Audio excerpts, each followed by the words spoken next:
Good morning guys, सबैजनालाई happy last December पनि पुरानो साल पनि सक्यो। अब नयाँ साल पनि स्टार्ट हुँदैछ भोलिदेखि। आज त लास्ट डिसेम्बर हो 2025 को आज एन्डिङ।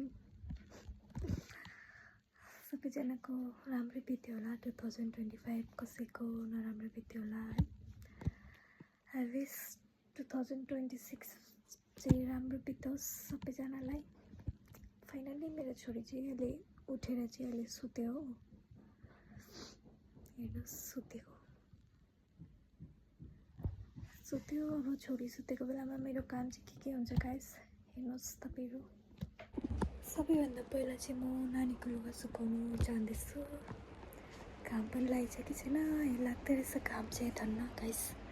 अनि यो चाहिँ नानीको धुने लुगा हो। अहिले चाहिँ धुनु सक्दिनँ, एकदमै चिसो छ हो बाहिर, पानी पनि पुरा चिसो छ। भरे दिउँसो घाम लागेपछि धुनुपर्छ, त्यही भएर चाहिँ यहाँ राखेर राखेको धुने लुगा। नानीले टट्टी पिसाब गरेको लुगा हो, अन्त यता सेक्नुपर्छ। यो पनि धुने हो।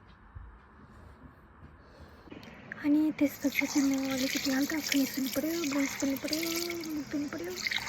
पानी त एकदम चिसो छ कि गाइस अहिले। अम्मा आइस वाटरले पानी धोको जस्तै छ, मुख धोको जस्तै छ अरे, पानी धोको जस्तै छ अरे।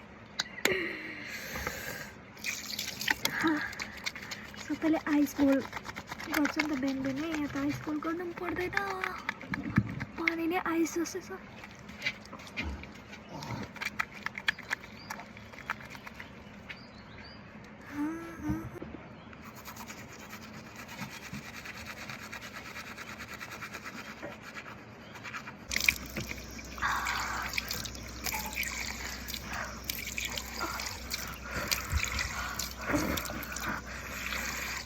अनि त्यसपछि चाहिँ आएर चाहिँ किचनमा म यहाँ सेलरोटी र चिया खाँदैछु। अनि यहाँ चाहिँ मम्मीले मिस्त्री अङ्कलको लागि चिया रेडी पार्नुहुँदैछ, बिस्कुट रेडी भइसकेको छ।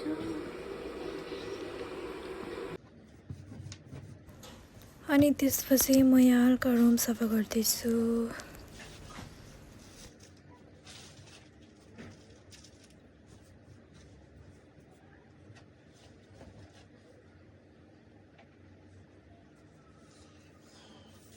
हामी चाहिँ यहाँ फेरि खाना खाँदैछौँ। अहिले पुरै नगर्नु, पैसा क्यास लिएर अहिले भन्नु आफ्नो म त छैन, म चाहिँ किन जानु, गाडीको ब्याङ्कको पैसा उसले निकाल्नु, म चाहिँ त्यो निकाल्नु जानु के भएको छ म त भात सक्दिनँ त।